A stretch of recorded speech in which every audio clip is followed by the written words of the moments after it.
Uh, my dog, how are you? I'm doing a series on Twitter to celebrate Black History Month, showing off all the Black history that I've made over the years. There's too many damn games anyway. Yo, shout out to Hint of Knowledge. So make sure you turn on noties. Make sure to turn on noties. I'm gonna quote tweet it. That way it's always easy to find the shit. Make sure to turn on noties. Follow me on Twitter. Exclamation point Twitter in the chat. So it'll always be easy. We're making an archive of all the Black history that I made. This year, I had the idea yesterday. I was like, you know what? That's why last night I posted the first clip so late.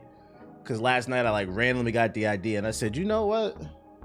Every year I celebrate other Black people. This year I'm celebrating me. Like, I made a lot of Black history. So I'm gonna show it off. Just know it's all gonna be bullshit, but it's gonna be fun. I saved some articles, some stuff, and then we'll get into it and see what's going on. But hopefully everybody's feeling good, feeling great. Shit, we can start out with that. We got that. Got that. This is all stuff that I think I posted to the GI page. My dog. Let's see, bring that over here. Bring that over here. Bring that over here. Bring that over here. I got too many goated Black History months. Yeah, I was going through clips and it's so much fucking funny shit.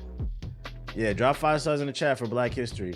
Yo, so since it's Black History Month, we're gonna start off with some Black History news. Corporations are kind of weak on the pandering this year. A little disappointed.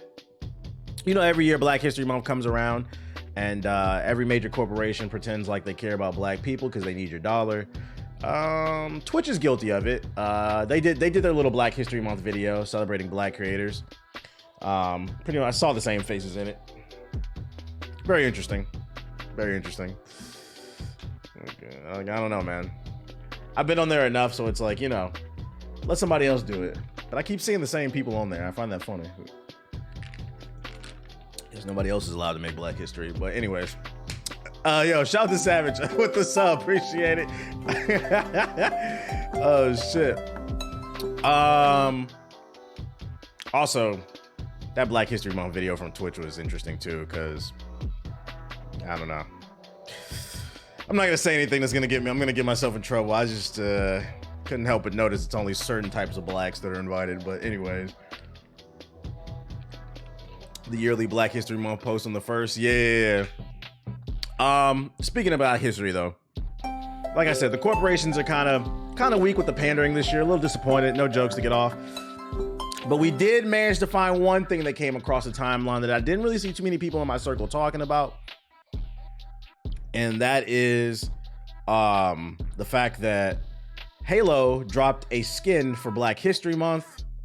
So if you go into the game, you'll be able to download this Black History Month skin. How are we feeling about this, chat? Just got a bunch of random African kufi patterns on it.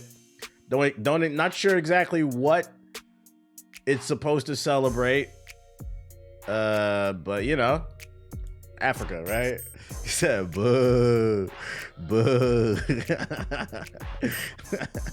I'm not gonna lie, this skin is fucking, like, I appreciate at least they tried, but this shit is ugly, bro. It looked like A-Train. Yeah, I seen that in the comment section. Let me see if I can find the, yeah.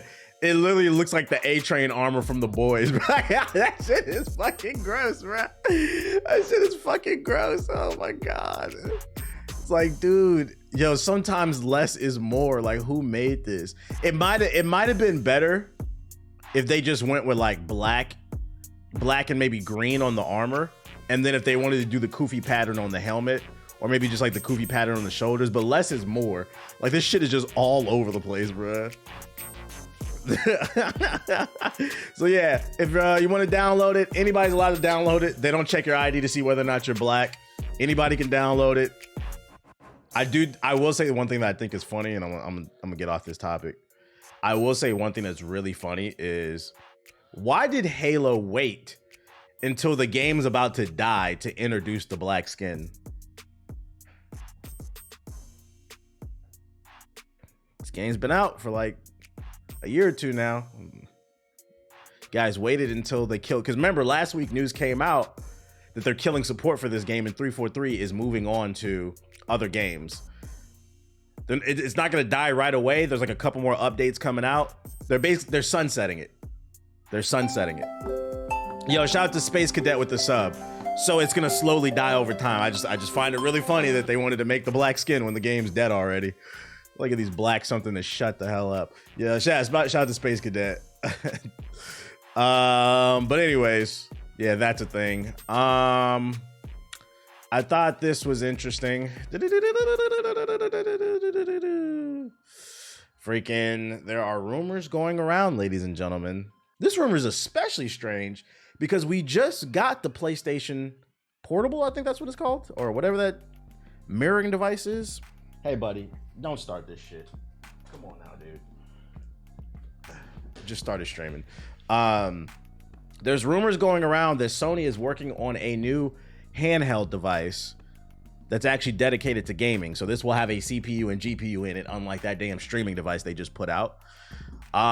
Supposedly AMD is supposed to be working on the chip, and supposedly it's going to be running PS4 quality games, as well as it might be able to run some PS5 level games. What's the name? Freaking, I think we posted it on the GI page, like the actual specs. Hold up. What up, Easy?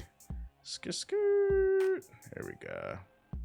Yeah, all the nerds in the chat, what does this mean for you? The device is expected to have 18 CUs, compute units, and a GPU clock speed of 1.8 gigahertz or slower. What's that doing for you nerds in the chat? The slower clock speed is to maintain compatibility with PS4 and 5 titles. You might be able to play Foam Stars on there, baby. Remember, because that's going to PS4 and 5. The handheld is rumored to be in the same line as the Steam Deck. I didn't understand what that meant in the article. Maybe like power. Yeah, how many teraflops in this bitch? It may be capable of playing PS4 and 5 games with a patch. And PlayStation handheld aims to compete with other portable gaming devices in the market. I personally hope this is true. It might be a controversial take, but my favorite handheld of all time is the Game Boy Advance SP, specifically the clamshell SP one, not the Game Boy Advance. The Game Boy Advance SP is my favorite handheld. My second favorite handheld, number 2, if I had to do a top 5, it goes to PSP. I love the PSP. Wasn't a big fan of the Vita, but the PSP had a really strong library, despite, sometimes less is more. Like the PSP needed a second analog stick and like some back triggers, but sometimes when you have less, it forces creativity. So it's like, imagine what they could do with 2 thumbsticks, 2 triggers. Please, if this thing is real, no gimmicks. Let's leave the era of the Wii U and the Wii behind. When that shit came out, every company felt the need to do a gimmick. If this thing is real, the way because this is a mock-up, this is some shit somebody made in a Photoshop. The way this thing looks, this is what I want it to look like in different colors. 2 analog sticks, the buttons, the D-pad, and then in the back, instead of a touchpad, give us extra triggers, R1, R2. And then if you want, you can make this a touchscreen. I want a PSP2 to just be a powerhouse and bring back SOCOM Fireteam Bravo, baby. Yes, the PSP was amazing. Bring Daxter 2. Give us exclusives, cool stuff to play. Maybe even like some apps, some cool apps. If this is real and they actually support it, this is a day one purchase for me. I love the PSP. My only concern about this is, hypothetically speaking, if this turns out to be true, we're going to keep our eye on this story. If it turns out to be true, my main concern with this would be Sony's lack of support. No love for the Vita. I didn't like the Vita too much. I still have mine, the original OLED one. I bought it. I just didn't like the touch pads in the back. It was gimmicky. Sometimes you don't need to fix what ain't. That's what one thing I appreciate about Xbox is they just do derivations. Is that the word? Of the 360, but they don't change their controller too much. Do you know why? Because in my opinion, the Xbox 360 controller is one of the greatest of all time. And they knew they had something. Is this a leak? Nah, it's just rumors that's going around. A couple major websites posted it. What was I about to say? What's Nipplegate? It's a fucking lie. That's what it is. What was I about to say? So yeah, my main concern about this, if this turns out to be true, is the lack of support. Sony has a bad habit of not supporting anything that's not PlayStation. That's always been my one knock on them. And we have plenty of data to support this. The PS Vita, they left it out to dry. The PS Vita's biggest issue, even though I didn't like the touchpad, the biggest issue was the lack of support. What made the PSP great was the support. It had great software on there, and it didn't have a second analog stick. So the PS Vita, they didn't support. I feel like a lot of people forget about the PlayStation Move. Fucking sucked. Created one of the worst games of all fucking time. What was that shit called? PlayStation Move. It had Sly Cooper, Jack, and Ratchet in there. What was that game called? PlayStation Move Heroes. Oh my god. It needs Power World. All right, buddy. Just get an Xbox. They created a game for the PlayStation Move that featured Ratchet and Clank, Jack and Dexter, and Sly Cooper, the 3 PlayStation GOATs, all in one game. And you would think it's amazing, right? No. Fucking awful. A travesty. A travesty to humanity. No, I love this game. You had to have been 7 when you played this shit, nigga. It was ass. You had to let your fingers hang on the side so you didn't hit the touchpad. Yeah, this shit was fucking annoying, bruh. What up, big homie? Absolutely awful game. So we got the Vita, the PlayStation Move. I can name 2 more things that they didn't support for you. PlayStation VR. They put PlayStation VR out. Did a game come out for that thing? I remember at launch they had like a couple games and that was it. PlayStation VR. And then wait for it. I'm gonna go ahead and throw it in there. Some of you might not like this answer. We're gonna go ahead and throw PlayStation VR 2 in that bitch too. That's 4 devices. That shit's a flop too. You know how you know it's a flop? Since the PlayStation VR 2 launched last year, Sony has not released any numbers on it. And do you know why? Yo, real rap, jokes aside, how many of you niggas in the chat know somebody with a PlayStation VR? The first time I ever seen the VR 2 was when I was in Malta on that TV show. The producers bought one. The producers bought one for us in the house to play it. So we can record content. I was like, yeah, I don't want to touch that shit. Niggas bought one for me to play. I was like, I'm touching that shit, bro. Fuck that thing, bro. He said, me, I don't use it. This nigga got one and he don't even use it, bro. He balling like that. Drop 5 subs in the chat since you got money like that. He said, is this real? No, this is just a rumor. This is just a rumor. So I'm speaking strictly hypotheticals if this thing is true. So my main concern would be is there's way too much data. Droid.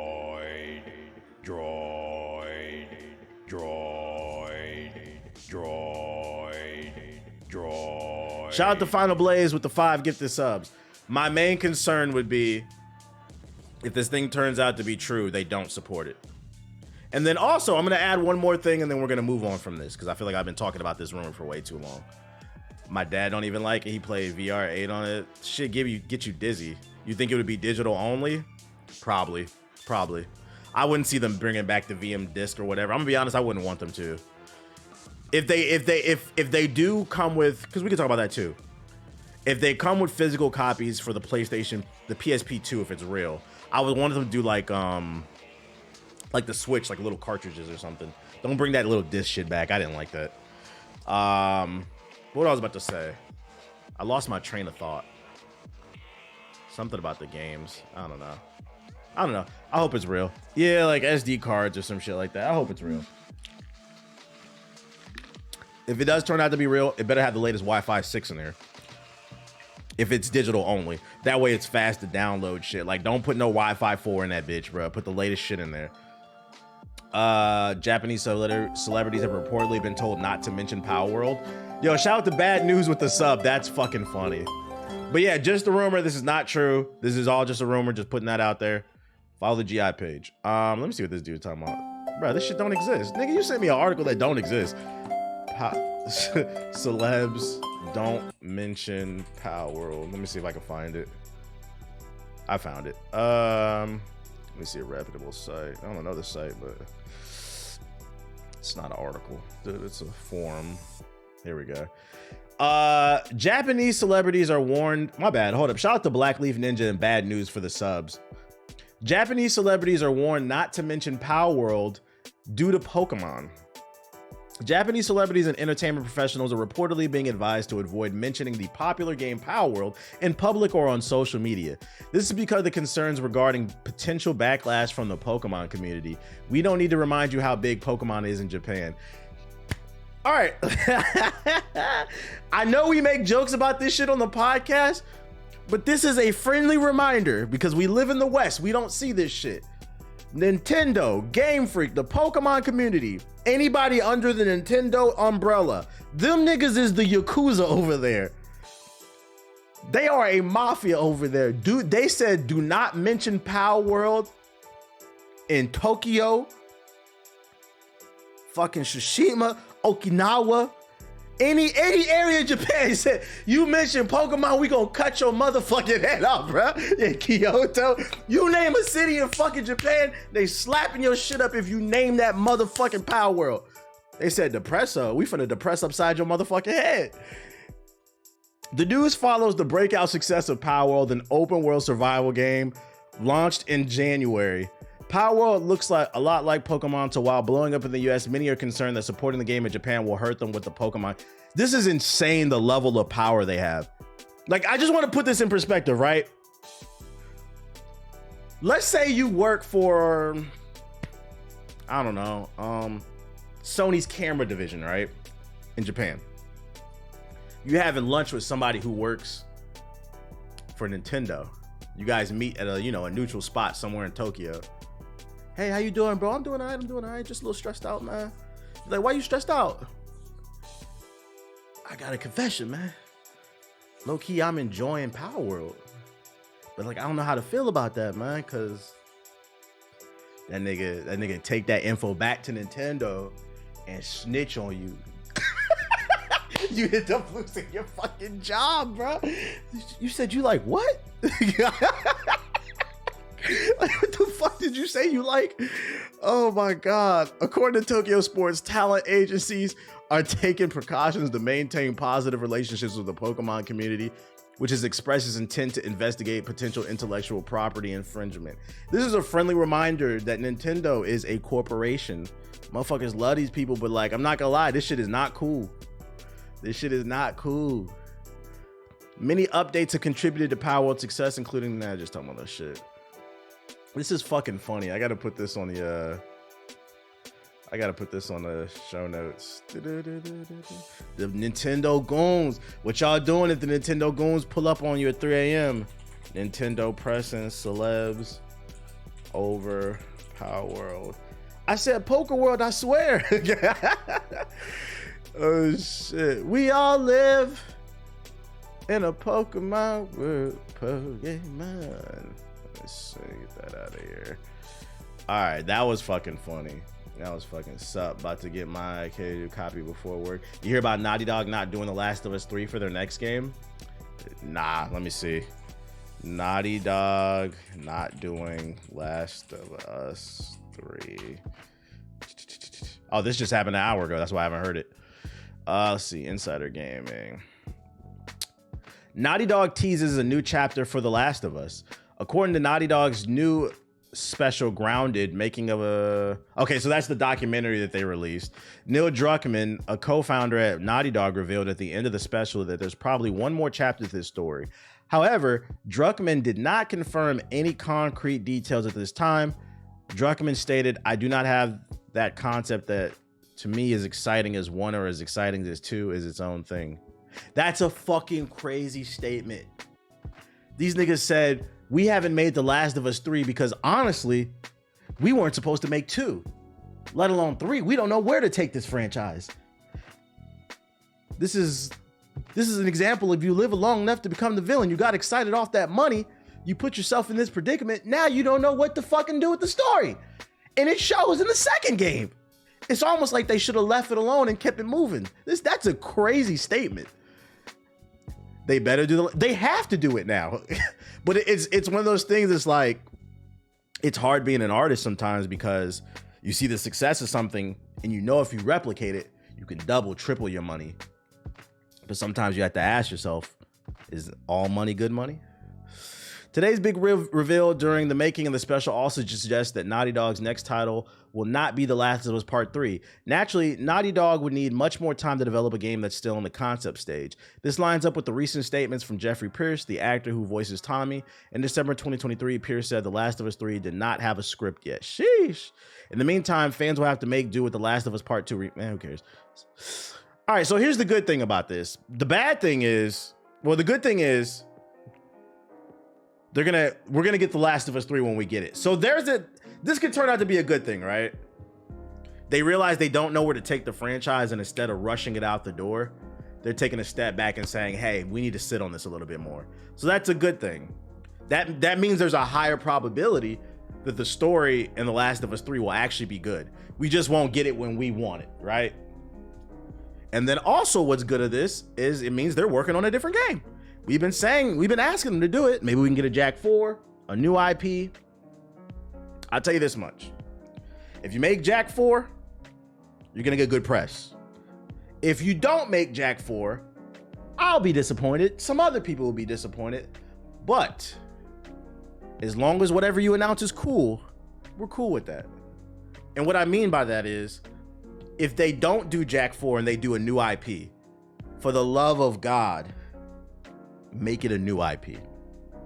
And what I mean by this is, PlayStation fanboys, Sony ponies, you're not gonna like this, but a lot of the PlayStation exclusives are very formulaic. The Last of Us, Spider-Man, God of War, a lot of these games have a lot in common. It's this super cinematic, third person, over the shoulder action game. Uncharted, you can throw that in there. Please, for the love of God, do something creative. It's getting a little stale. You can throw Horizon in there. I just realized you niggas said Uncharted in the chat. Oh my God. They could make Uncharted 5. This could be a bad thing. No, basically movie game. No Uncharted. We wanted either Jak 4 or a new IP. No Uncharted. I was like, wait a minute. Sleeping Dogs 2. What the fuck are y'all talking about? Naughty Dog didn't make Sleeping Dogs. That was People Can Fly, I believe. The studio doesn't exist anymore. Studio that produced Sleeping Dogs 2. United Front Games, my bad. Yeah, it was Square Enix, and Square Enix published it, but it was United Front Games that made it. They don't even exist anymore because nobody bought the game, which is unfortunate because I feel like the narrative around Sleeping Dogs has changed. Anytime that game comes up, people fucking love it.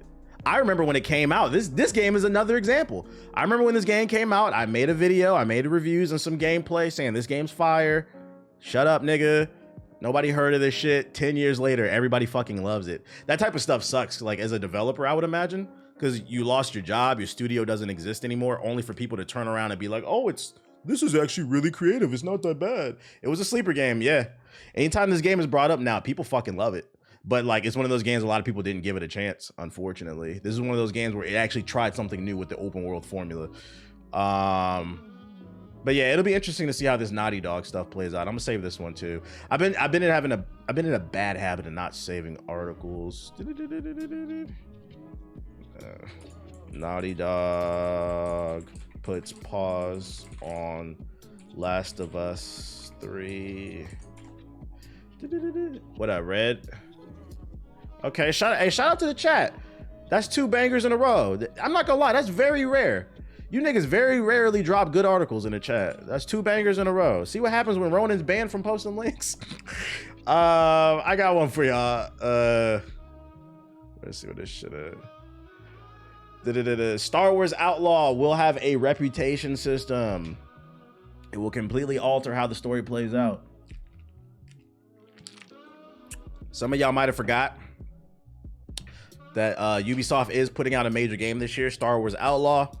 I think it takes place between episode 4 and 5, I think, and it stars a new character. She's a smuggler type of character like Han Solo. Yo, shout out to Sully with the sub. And some new details came out. Let's see, let's just get to the actual point.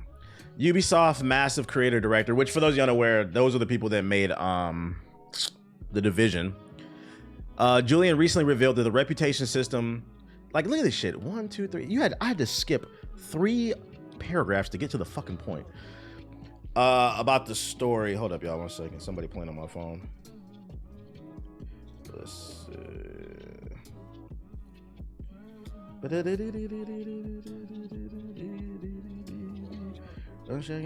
second. Funny.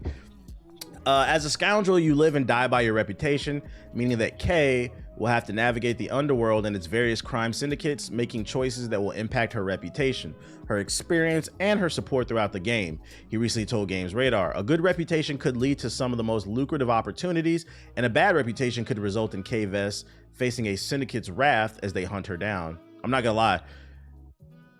The Division, yeah, these are the people this is the studio. Because remember, I feel like a lot of people forget. Companies like EA, Ubisoft, like the big developers, they have multiple studios under their thing. So it's important to not just dismiss a company because they're making the game. You got to look at what studio is making the game. So this is not the Assassin's Creed team. This is the team behind the Division. Whether you like the game or not, that's up to you. He said, now I'm really nervous. I think it is kind of, well, I guess they made third-person action games, but yeah, I'm not gonna lie, I'm gonna be an asshole in this game. I hope that like they actually live up to their word and it actually affects the story, because then it adds some replayability, having a light and a dark side. But I'm not gonna lie, it's Ubisoft. I gotta see this in practice. I need to see a trailer, see how this plays out. Seeing is believing for me when it comes to Ubisoft. But I like that they're actually trying something. At least they're actually trying. I love the Division 1, even with all the jank. I wasn't a big fan. 1 second.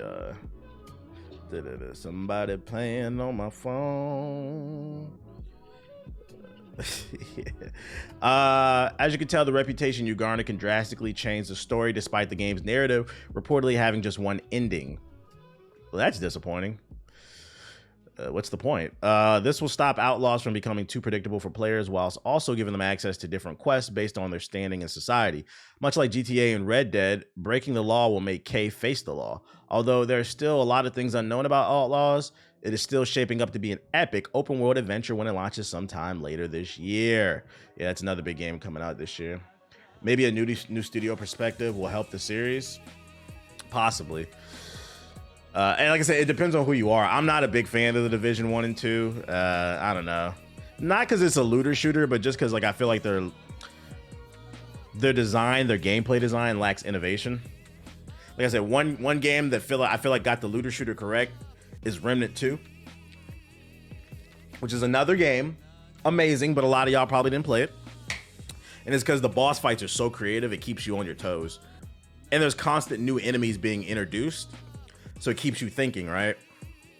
It really plays, and I think that's the big issue Suicide Squad has that I'm seeing so far. Like, that's my main complaint I'm seeing about Suicide Squad. There's a lack of enemy variety. But the actual core game, it's not that bad. It's on Game Pass, so no reason not to play it.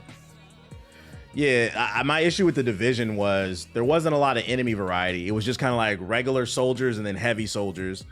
And they're all just bullet sponges. There was nothing that induced creativity in the fight that made you think, like, oh, maybe I should take the high ground on this fight. You know what I'm saying? So I was like, I wonder how that kind of mindset's going to affect a Star Wars gameplay. Division was more just about having the best weapon possible so you can put out the best damage. Will you play Foam Stars? I will. I actually just put in my my notes today, my agenda, to remind myself Foam Stars comes out Tuesday. I'll try it one day, Tuesday, just to see if it's fun. For shits and giggles. Did I put that on the Star Wars shit? I did. Obsidian explains why Avowed will only let you pick human or elf. For those of you unaware, only two races will be available in their game. We want to make sure that whatever experience we're offering is smooth and natural and well paced to the player, she says. That's the developer. And one of the things about the species of pillars that I think is a lot easier to account for is the isometric game that is just the variation in sizes. Just saying word salad. You have, what the fuck is that? And then you have humans. and elves who are roughly the same scale. I guess that's like the enemy. And then you have Orlans and dwarves who are quite a bit smaller. And for each of those, especially in first person, you're just adjusting the height of the player and just a bunch of technical shit. Basically, they say it's not a priority in their development, like right here. I personally don't care. Do y'all care about this stuff? I don't care. All I care about is whether or not the game is fun. I don't need 10 different races and like Boulders. Everything doesn't need to be Baldur's Gate with like 20 different races and shit. Not that much, I guess. I especially don't care because the game's in first person. You're not going to see your character anyway. So what's the difference between the human and the elf? Maybe some interactions. But all I care about is the skill tree. Like, is it fun to play? But I feel like people are going to look for a reason to shit on this game. Can a nigga be an elf? A dark elf? I don't know, probably. Can I be a paladin? I don't know. I feel like this is like the second article in a row I've seen where like IGN is just like picking this game apart. I'm like, y'all trying a little too hard. Which, by the way, they posted the ending. I'm not gonna lie, this is the most unprofessional I've seen IGN behave in a long time. These niggas was so upset they didn't get a review code for Suicide Squad, they posted the ending to the game. I don't think I've ever seen them do this shit. Like, this is like some YouTuber clout chasing type shit. We hate the game so much we're gonna post the fucking ending. What was Avowed even about again? I don't know. What up, Louisiana? Yeah, they crashing out over Suicide Squad. I'm like, bro, it's not even that deep. Let's see what's going on. Well, let me make sure it's up to date. Makes sense because all they do is hire YouTubers now. That YouTube meta is we need to crash out. Wait, what the fuck? Why does nobody use computers anymore? I'm using one right now. What's this shit? What up, Kai? I saw you text me. I was gonna reply later. Excuse me. 95% of the studios are working on or aim to release a live service game. When did this article come out? Is there a date on this? Oh, this is today. Wrote by a black man. Shout out to Jeffrey. In the survey of 537 game studios, live ops development teams want faster content releases. A news report from Griffin Game Partners says that 95% of game makers are developing or maintaining a live service game. The 2023 game development report, made in partnership with Rendered VC, surveyed 537 studios from across the globe. Among the surveyors, Yarn, what up, Siggy? 66% agreed that live services are necessary for long-term title success. Get the fuck out of here, bro. Long-term? What happened to just making a game and moving on to the next? The survey defines live services as any regular update cadence planned for a game. The report notes that traditional game development is 2-3 years long, while live service production is more than 5 years. Multi-year game development forms production processes and pipelines that are intended to deliver a few key milestones in what's essential a waterfall process. Productions and live services, however, is a constant state of planning and adjusting game parameter, I cannot read, and enhance players' experience while designing and deploying new features to add new players' value, said the survey. Additionally, the report added that live service teams want faster content releases. Oh my God, bro. Across the industry, live service teams reported their ideal production schedules as to weekly to bi-weekly for live service. Oh my fucking God. And bi-weekly to monthly for game content updates. In the context of game development, which typically spans multiple years, live service production schedules are moving at a breakneck speed. You know what I got out of this article? Don't be surprised if we see more Suicide Squads. Games that are just kind of half-baked. Not necessarily awful, but just half-baked, lack creativity, redundant gameplay loops. This is awful fucking news, man. This is awful news. This means there's going to be like no creativity in the next few years. Let me tell you another issue with this. Listen, game developers, studios, they surveyed 500 studios and 95% of them said they're working on a live service game. The issue with this, the market can't handle that. And when I say the market, I'm specifically talking about the consumer side of things. If damn near 100% of studios are working on a live service game, and I have a limited amount of money and time, how the fuck am I going to play all these guys? It's already hard enough to keep up with all these goddamn single player games and traditional multiplayer games. But now because live service games is like having a significant other, bro.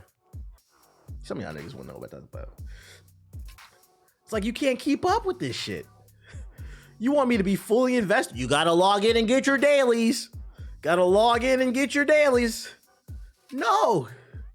The older, I'm telling you, the older I get, the more I'm starting to appreciate linear games. And I remember being younger, and when like GTA came on the scene and like open world became a thing, thinking, yeah, linear's out the door. What's old is becoming new again. We need more linear and semi-open world games. I'm sick of these live service open world games, man. Nobody has time for this shit. And then here's another issue. That's from the consumer standpoint, right? Here's another issue coming from the developer standpoint. Oh shit, I just got paid, chat. Hold up, let me show you. Just got paid by Twitter. Can y'all see that? Can y'all see that? Elon Musk just paid me for tweeting. I made $14 this month. Well, last month in the month of January. I made $14 off of tweeting. Can I get a generational wealth in the chat? Generational wealth. Anyways, I was about to say, we live in the American dream. Another issue. Yeah, we made Black History. We made Black History. About to buy the Hellcat. Another issue with this too is it stifles creativity, right? Game developers are artists. These people want to make dope shit. Contrary to what some of you niggas on Twitter think, the publishers be making shit difficult. If everybody's making a live service game, there's not going to be a lot of innovation. So you might see a lot more burnout with game developers. That's a nice value meal in California. They might give me a Chick-fil-A sandwich and some fries. You might see a lot more game devs crash out and quit and go do something else, because who the fuck wants to make Call of Duty every goddamn year?